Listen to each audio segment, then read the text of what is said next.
Well, let me be really clear about Hamas. They're a terrorist organisation who can have no part in any future governance in Palestine. And that's good. What free speech.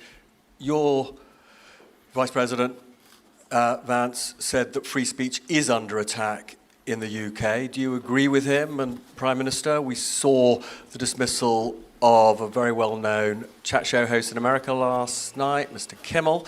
Is free speech more under attack in Britain or America? Well, Jimmy Kimmel was fired because he had bad ratings more than anything else, and he said a horrible thing about a great gentleman known as Charlie Kirk. And Jimmy Kimmel is not a talented person. He had very bad ratings, and they should have fired him a long time ago. So, you can call that free speech or not. He was fired for lack of talent.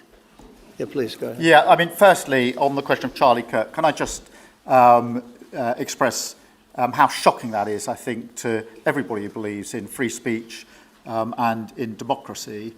It sent shockwaves through the world.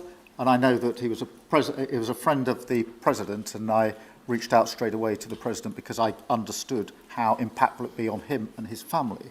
And we all need to be absolutely clear about that. Whatever our political views, it is shocking and is to be condemned.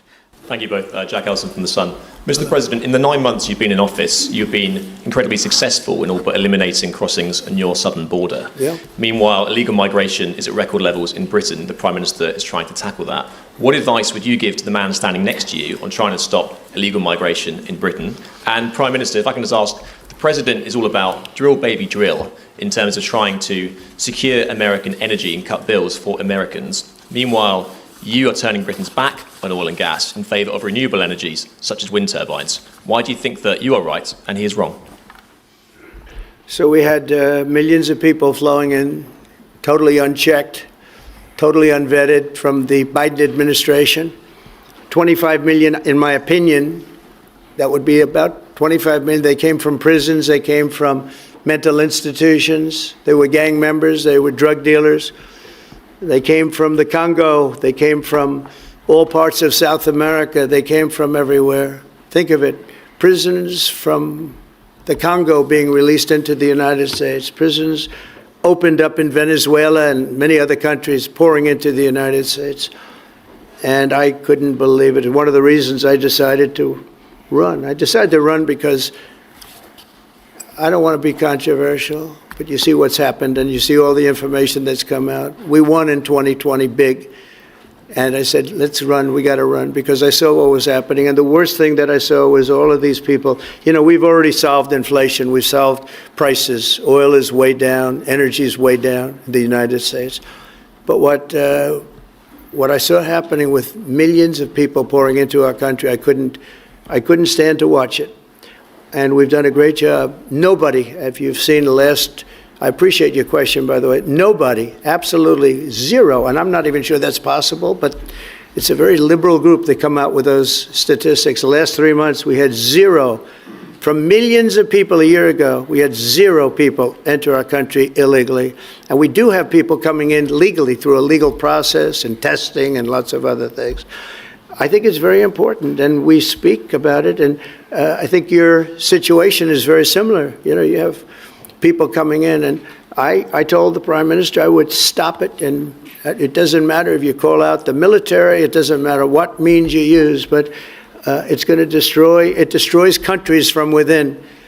And we're actually now removing a lot of the people that came into our country. It's a very hard chore. We were given a very, very bad hand.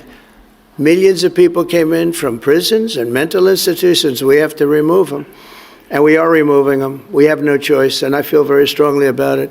Thank you very much.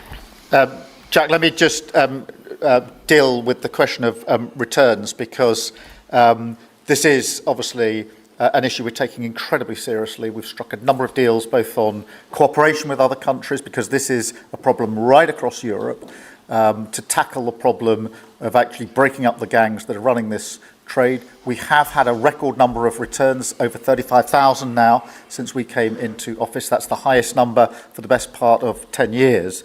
We struck the returns arrangement with France, and notwithstanding the challenges to that scheme, which you've seen in the last few days, A flight went off at 6:15 this morning, successfully returning someone under that scheme. So that is an important step forward. Obviously, there's no silver bullet here. There's a range of things that need to be done. But given the challenges of returning people, it is important that we're able to prove it can be done. It was done. It was done early this morning. So I can confirm that that flight went. It went successfully. And I'm pleased about that. Now we need to ramp that up at scale, which was always envisaged under the scheme. But it's very important that we have been able to prove that the proof of concept, if you like, that this can be done and will continue in that way. To the Prime Minister, if you don't mind, are we still a Christian country?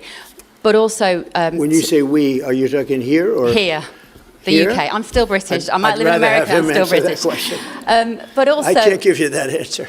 that's for the Prime Minister. But also, despite what we talked about in Scotland a few weeks ago, we still have 12,000 people a year here being arrested for social media posts, for free speech violations. Does that not remain an important area that there is still a lot of disagreement on? I'd like to have you answer that. Yeah, look, I mean, in terms of a Christian country, I was christened, so that is, my church has been all my life, and we are, that is wired into our informal constitution. Of course, we celebrate many other faiths as well, and I'm really proud that we're able to do so as a country.